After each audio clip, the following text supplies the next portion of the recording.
근데 이거를 이제 만약에 통합하게 되면은 한 5개월에서 6개월 정도는 줄어든다 이 얘기신가요? 그렇죠, 그렇죠.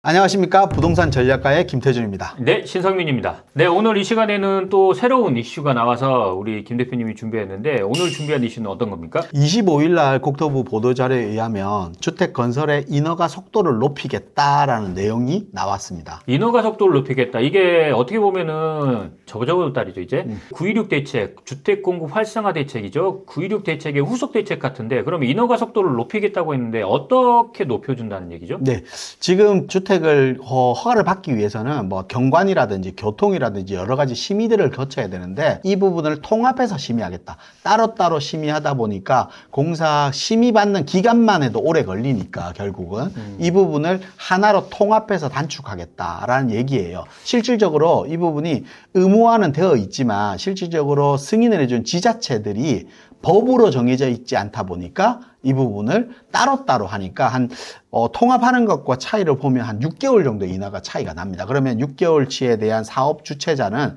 6개월 이자분을 지급해야 되기 때문에 그 이자분만큼 또 손해가 되겠죠. 그 부분 또 분양가에 또 포함이 될 거 아닙니까? 그러다 보니까 이런 부분들을 좀 간소화하고 빠르게 절차를 하겠다 이런 내용입니다. 실제적으로 지금 현재 이제 법적으로 통합하고 간소화해서 뭐 6개월 안에 해주겠다는 얘기인가요, 이게?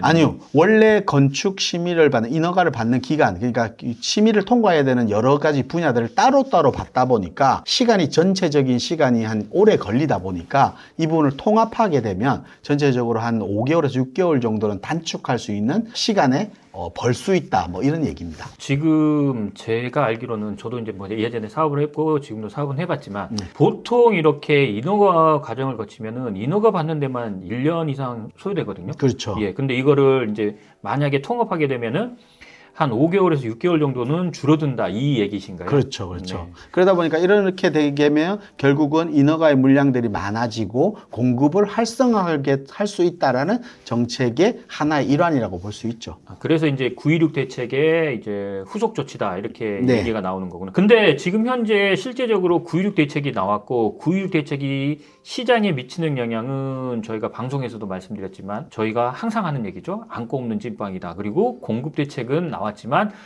정확하게 구체적으로 나와 있는 공급 대책은 없다라고 말씀드렸는데 지금 현재 인허가 절차 자체를 간소화하겠다, 통합하겠다라고 얘기했는데 그러면은 인허가 자체를 통합한다고 해서 인허가를 많이 신청을 할까요? 그렇죠. 그게 문제입니다. 결국은 정부는 시장을 살리기 위한 정책이 아니라 결국은 시장을 풀 수 있는 규제 완화 정책을 아직 내지 않고 있다는 거죠. 결국은 안고 없는 찐빵과 같은 얘기가 계속해서 반복되고 있다는 걸 저는 말씀드리고 싶어요. 이 정책상으로 보면 실질적으로 정부에서는 공급을 못하고 인허가가 지금 40% 정도 줄어들었다라고 합니다. 인허가 물량이. 그러면 앞으로 시간이 지나면서 그 40%가 누적되고 쌓이면 2, 3년 뒤에는 공급량이 확 줄어들 수밖에 없다는 문제점 때문에 나온 얘기거든요. 그러면 이 부분을 풀 수 있는 방법은 왜 인허가를 못하고 있느냐가 중요한 것이지 절차가 복잡해서 못하고 있는 건 아니거든요, 사실은. 네네. 그러면 지금 뭐 못하고 있는 것은 결국은 원자재 값 상승이라든지 금리 인상이라든지 또 역전세 날이라든지 전세 사기로 해서 전세가를 못 맞추는 이런 주택 시장의 분위기 때문에 인허가를 못하고 있는 건데 이런 부분에 대한 해소점은 전혀 없고 단지 인허가를 간소화하는 절차만 있다. 이거는 결국은 시장에서 미치는 무의미한 정책이 아닌가 이런 생각이 들기 때문에 이 뉴스를 가지고 말씀드리려고 합니다. 그러면 시장에 미치는 영향 자체는 거의 없다라고 말씀을 하셨잖아요. 네. 근데 제가 판단했을 때는 뭐 법적으로 통합을 하고 인허가 자체를 간소화한다. 그리고 9.16 대책의 이제 공급 대책이었죠. 공급 대책에 나오는 거 보면은 PF 자금 자체를 뭐 자금 조달을 조금 더 원활하게 기금을 1조 원에서 2조 원으로 늘려가지고 뭐 PF 사업 자체를 좀 원활하게 돌아가게 하고 어떻게 보면 전체적으로 봤을 때 제가 봤을 때는 건설사를 살리기 위한 정책이 아니나 이런 판단이 들거든요. 우리 김 대표님은 이 부분에 대해서는 어떻게 생각하세요? 실질적으로 PF 대출에 대한, 그러니까 PF 부실 채권에 대한 부분이 요즘에 말이 많지 않습니까? 그렇죠. 건설에. 그러다 보니까 PF 부실 채권에 대한 부분을 가지고 정부에서는 이걸 어떻게든 지원을 해주고 도와주려고 노력을 하지만 1조에서 2조 원으로 올랐다라고 해서 현행 그 부분을 좀 더 지원을 해준다고 해서 은행 이자를 부담하는 건 몇 개월 연장밖에 안 되는 꼴밖에 안 돼요. 뭐 시장 자체에서 분양을 하려고 하면 지금 원자재 값이나 뭐 금리 때문에 분양은 원자재 값이기 때문에 분양가는 좀 올라 있습니다. 그리고 시장에서는 지금 시장 분위기상으로는 실수요자들뿐만 아니라 투자 수요까지 지금 관망세로 이루어져 있기 때문에 분양권 자체가 미분양 상태가 많이 일어나고 있습니다. 그 상태에서 몇 개월 연장한다고 해서 그게 건설사나 시행사에게 미치는 영향이 클 것이다. 그건 아닐 거거든요, 분명히. 그렇기 때문에 이런 부분들이 시장에서 미치는 영향이 아직 크지 않다. 그러니까 지금 시장의 어려운 점을 해소할 수 있는 방안은 아니다. 이렇게 말씀드릴 수 있습니다. 그러면은 우리 김 대표님이 얘기한 거는 정리를 해보면 이거네요. 어차피 9.16 대책이 나왔고 9.16 대책 후속으로 인허가 절차를 간소화한다고는 하지만 실제적으로 시장에 영향을 주는 그러한 대책이라든가 그러한 후속 조치가 나온 거는 아니다. 이 말씀이잖아요. 그렇죠. 그러면은 시장에 영향을 미칠 수 있는 그러한 후속 대책은 어떤 것들이 있어야 될까요? 그러면? 아마 지금 시장에서 미칠 수 있는 방법, 그러니까 지금 인허가 미분양 물량들이 쌓여가고 있는, 적체되고 있는 상태에서 결국은 분양권도 양극화 현상을 많이 보이고 있거든요. 그렇죠. 분양권이 입지적으로 좋은 지역 또는 아니면 분양권이 반값 아파트인 뭐 가격이 싼 지역, 이런 지역들은 그나마 분양권 시장이 좋지만 나머지 지역은 대부분 다 미분양 상태에 이르고 있습니다. 근데 미분양 상태의 대부분 주택들이 국민주택 이하의 소형주택이거든요. 그러면 처음 예전에 시장 상황에서도 많이 얘기 나왔던 것처럼 소형주택에 대한 주택수를 제외해 준다든지 소형주택을 주택수에 포함시키다 보니까 다주택자로 이루어지는 거예요. 말 그대로. 그러니까 이런 부분들을 좀 시장에서 완화해주는 방안이라든지 아니면 또 최근에 나왔던 뭐 청약시장에서 주택수, 수도권 같은 경우는 1억 3천만에서 1억 6천만 원대의 공시가격을 이루는 주택은 청약시장에서 무주택으로 인정해준다. 이런 내용들이 또 있습니다. 그렇죠. 근데 솔직히 서울에서 공시지가 1억 6천 이하짜리가 있을까요? 수도권에서? 외곽에 있지 않을까요? 그렇죠. 근데 거의 없다라고 볼 수 있습니다. 아파트는 없을 텐데 그러니까 이제 다세대 뭐 주택이나 다세대 중이나 오피스텔도 거의 없어요. 전용 면적이 넓기 때문에. 그렇죠. 그러니까 작은 주택들이 간혹 있긴 하지만 실질적으로 없다고 볼 수 있습니다. 그러면 실효성 없는 대책이거든요. 그렇다라고 하면 기본적으로 우리가 공시가격, 소형주택의 공시가격 평균치를 내고 그 평균치에 맞는 수준만큼 좀 올려준다든지 이런 부분들을 좀 완화 정책을 조금 디테일하게 좀 많이 펼쳐줬으면 하는데 이 부분이 아직까지는 좀 적게 들어가 있는 부분, 또 이런 부분이 아직까지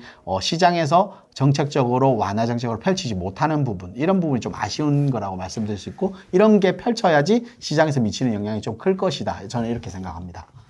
우리 김 대표님은 그러면은 결국에는 소형주택에 대한 이런 주택수 제외라든가 규제 완화가 필요하다는 말씀이시잖아요. 그렇죠. 시장에서 지금 활발하게 움직이기 위해서는 이런 부분이 꼭 필요하다라고 생각을 합니다. 또한 최근에 뭐 전세 사기란 내용들도 많기 때문에 소형주택에 대한 전세가 들어오는 부분도 많이 적을 거예요, 사실은. 네. 그러다 보니까 이런 부분이 안 좋은 상황에서 또 안 좋은 상황이 겹쳐지는 꼴밖에 안 되거든요. 그래서 뭐 전세 사기에 대한 특별 기간이 지나더라도 또 이 부분을 계속해서 집중적으로 해주겠다라고는 얘기하지만 실제는 이 부분도 문제가 있기 때문에 규제적으로 풀어줄 수 있는 부분들, 규제를 뭐 완화해주는 정책들이 펼 수 있는 부분들이 있다라고 하면 이건 좀 더 과감하게 완화를 좀 해줬으면 좋겠다. 저는 이렇게 생각을 하는 거죠. 아까 우리 김 대표님 얘기 중에 재밌는 얘기가 하나 있는데 분양권 자체도 양극화된다고 했잖아요. 네. 제가 알기로는 얼마 전에 이제 동탄 지역에 분양권 자체죠. 이 청약률 자체가 377대 1 나왔고 네. 같은 단지인데도 이제 뭐 107대 1 나오고 뭐 네. 그렇더라고요. 네, 그렇죠. 예, 그리고 서울 지역에서는 청약으로는 다 당첨이 됐는데 계약률이 안 나오는 경우도 있고. 그렇죠. 예. 이런 부분에 대해서는 그러면은 이런 규제 때문에 그런 건지 아니면은 전체적인 시장 상황 때문에 그런 건지 아니면은 인허가 자체를 많이들 풀고는 있지만 가격 자체가 낮게 나와서 그런 건지 어떤 부분 때문에 그런 거죠? 이 부분은 이제 시장 상황의 분위기와 결국은 공급 부족에 따른 내용인 것 같습니다. 결국은 공급 부족이 이슈가 계속해서 되고 있기 때문에 앞으로 분양권 자체가 나오기 힘들다라는 기대 심리들이 있겠죠. 그러면 앞으로 분양권이 없다는 것은 새로운 신규 아파트가 없다. 그러면 새로 분양하는 물량들이 적어질 수밖에 없다. 그렇기 때문에 그 아파트의 관심도가 일단 기대 심리에 높아지는 수요가 분명히 발생할 거고, 첫 번째. 두 번째는 지금 뭐 인기가 많은 몇백 대 1 나오는 지역들은 대부분 다 반가 아파트. 그러니까 현재 분양가, 현재 주변 시세, 분양가가 아니라 주변 시세보다 분양권이 월등히 싸다는 게 느껴져. 시장상으로 감으로 느껴질 만큼의 가격의 차이가 나기 때문에 뭐 당첨만 되면 뭐 3억이다, 5억이다 이런 내용들이 나오지 않습니까? 네, 맞아요. 뭐 시세가 11억인데 분양권을 6억에 팔아요. 6억에 나왔습니다. 그러면 5억의 시세 차익이 분명히 발생하는 거기 때문에 실질적으로 이런 부분들이 시장 분양권에서 양극화를 많이 미치지 않느냐. 하지만 아까 말씀하신 대로 양극화의 말씀 중에 미분양 주택들도 많이 있습니다. 지금 5만 가구가 넘습니다. 지금. 그 미분양 주택들은 결국은 그렇다라고 하면 뭐 시장에서 이런 미치는 심리적인 영향이라든지 이런 부분이 적기 때문이냐, 꼭 그것만은 아니고 결국은 소형 주택들이라든지 이런 주택들이 결국은 미분양 상태에도 들어가 있습니다. 근데 소형 주택들이 따지고 보면 서울의 입지가 가장 좋은 위치에 자리하고 있는 소형 주택도 많이 있거든요. 사실은 뭐 역세권 지역의 주상복합이라든지 역세권 지역의 오피스텔이라든지 이런 주택들이 소형으로 이루어있지만 직주 건접이 가능하고 젊은 층에게 인기가 많은 주택인데도 불구하고 이런 주택들은 지금 분양권에서 미분양 상태에 많이 있기 때문에 이런 부분들이 양극화를 많이 벌어지어 있다라고 저는 말씀드리는 겁니다. 전체적으로 말씀하신 것 중에 이제 역세권 지역의 이제 소형 아파트들 아니면 소형 주택들, 오피스텔이라고 했는데 결국에는 이것들 자체는 전세 사기 여파가 크지 않습니까? 그렇죠. 이것 때문에 그런데 앞서 말씀드린 바와 같이 이제 우리 김 대표님이 얘기한 것처럼 그러면 이런 소형 주택에 대한 규제 완화 이게 필요하다는 겁니다. 그렇죠. 어떤 규제 완화가 제일 좋을까요?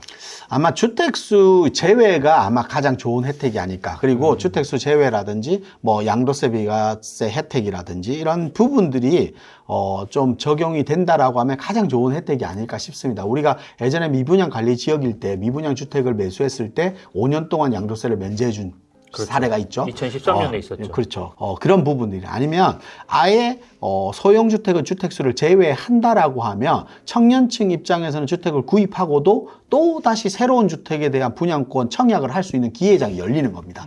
소형주택을 내가 내 집 마련을 위해서 가격적으로 부담이 되지 않는 소형주택을 구입했는데 내가 주택을 구입했기 때문에 청약에서는 1주택자로서 이제 밀리는 거게 되겠죠. 그렇죠. 그러면 청약시장을 공략할 수 없기 때문에 이 부분도 주택수에 제한된다면 청약시장을 충분히 공략할 수 있는 방법이 되지 않을까 싶어요. 그러면 청년들 입장에서는 내가 전세 사기에 대한 여파 때문에 불안한 심리가 있다라고 하면 실질적으로 내 집 마련을 해서 내가 거주를 편안하게 하고 내가 또 좀 더 큰 집을 원하기 위한 아파트 청약을 할 수 있는 기회장이 또 생기는 거 아닙니까? 그렇게 된다라고 하면 충분히 이런 시장에서도 활발하게 움직이는 거래량이 많아질 수 있는 완화 정책이 아닐까 싶습니다.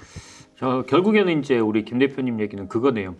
청년층이라든가 아니면 사회초년생이라든가 뭐 신혼부부라든가 이런 사람들이 아파트로 뭐 30평대, 20평대 아파트로 가기 전에 주거 사다리 역할을 할 수 있는 소형 주택들에 대한 규제 완화, 뭐 주택수 제외라든가 아니면은 양도세, 뭐 예전 2013년도에 서울도 마찬가지고 한시적으로 5년 동안 양도세 면제를 해줬듯이 그러한 규제, 소형 주택에 대한 규제 완화 정책이 필요하다는 말씀이시죠? 그렇죠. 근데 이게 언제쯤 나올 가능성이 있을까요? 아마 정부에서도 논의는 분명히 했었습니다. 올해도 그렇죠. 논의는 했었지만 그게 이제 그렇게 주택수로 제외되면 제가 말씀드린 시장에서 좋은 영향, 선순환의 좋은 영향도 있지만 다주택자들이 투기 수요들이 접근할 수 있는 또 악영향도 있기 때문에 아마 발표를 못한 것 같아요. 하지만 시장에 대한 그런 부분들이 어느 정도 완화가 된다라고 하면 충분히 나올 수 있는 정책이 아닌가 싶어요. 그래서 그런 정책들에 따라서 뭐 움직이면 분명히 부동산 시장 움직임이 있겠지만 그 전이라도